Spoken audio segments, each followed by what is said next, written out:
Bonjour, nous allons aborder aujourd'hui le thème de la gestion des tickets pour les contrats informatiques.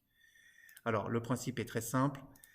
Nous allons d'abord visualiser de quelle manière ça se présente dans un contrat. Donc, lorsque je suis dans un contrat informatique, j'ai ici une nouvelle zone qui apparaît. Voilà, je vais la mettre en surbrillance. Ici, une zone qui apparaît dans laquelle on va définir par défaut les tickets autorisés. Donc là, j'ai fait des tests, donc on voit qu'il y a déjà 20 tickets autorisés sur la période. Donc la période, bien évidemment, encore une fois, c'est toujours la fréquence attachée au contrat, hein. Donc le nombre de tickets attachés. Si j'ai déjà eu des tickets ouverts, là en l'occurrence, j'en ai déjà eu 2, et donc il me donne les tickets disponibles. Tout ceci dans le but de pouvoir à un moment donné nous alerter en nous disant attention, il n'y a plus de tickets disponibles sur la période. On va voir tout à l'heure de quelle manière ça se présente. Donc on va maintenant ensemble définir par le module SAV une gestion de tickets. Voilà, on va tout simplement ouvrir le module. Ça, je vais effacer les petites bullettes là, qui ne me servent à rien. Voilà.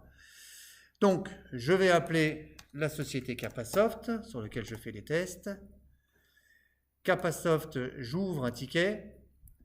Et donc là, comme d'habitude, il me proposera dans la liste de mes contrats, mes différents contrats informatiques ou copieurs. Là, en l'occurrence, je vais lui demander d'ouvrir un ticket pour cette machine. On verra pour un deuxième cas dans la suivante.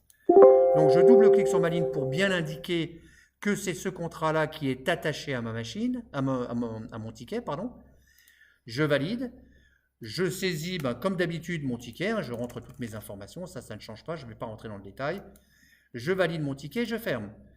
Je vais retourner maintenant sur les contrats, en l'occurrence le contrat 2114. Et donc, on voit de quelle manière ça se caractérise. On voit ici que mon ticket a été pris en compte. J'ai 8 tickets ouverts, il m'en reste 7 disponibles.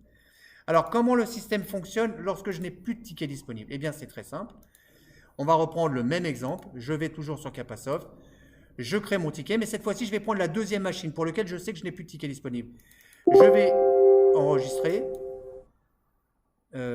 Et donc, manque de pot, je me suis trompé. Ah oui, parce que j'en ai rajouté, excusez-moi, c'est de ma faute. Donc, je vais le faire manuellement. Je vais lui en mettre combien j'en ai? 3 tickets. Voilà, je vais lui en mettre 3, comme ça on sait qu'il n'y en aura plus disponible. Autant pour moi. Hop, je recommence. Je recrée mon ticket.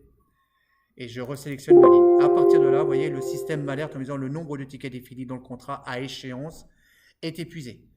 Voilà, donc ça veut dire que je ne peux pas affecter de tickets sur cette machine. Voilà.